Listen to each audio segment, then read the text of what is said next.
झरणा को गाधोइबाकू जाई निखोज हेले दुई युवक। सुकेन्द्र अग्निशम बाहिनी द्वारा उद्धार कार्य जारी रही। जाजपुर जिला सुकेन्द्र ब्लॉक कोइली ग्राम पाख पहाड़ रे थिबा छेतेका टांगर ठारे थिबा झरणा को 4 जण सांग गाधोइबाकू जाइथिबा बेले पानी रे जणे युवक बुड़ी जाइथिले।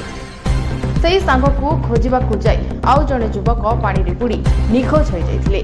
एहा परे अन्य 2 जण युवक संगे संगे ग्रामवासी को डाकी एही विषय रे जणाइबा सहित सुकिंदा अग्निशम बाहिनी को खबर देथिले। घटनास्थल रे अग्निशम बाहिनी पहुंची खोजाखोजी आरंभ करी जनकू उद्धार करथिबा बेले अन्य जनक निखोज अछंती।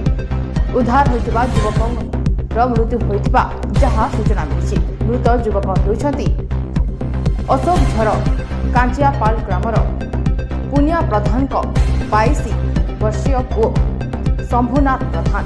तेबे अन्य जन युवक कोइल ग्रामर युव इंजीनियर मानस महांत निखोज अछंती। सुकिंदा अग्निशम कर्मचारी द्वारा आउ जन उद्धार कार्य जारी रही। जाजपुर जिला प्रतिनिधि सुनील महांतों रिपोर्ट J9 ओडिया।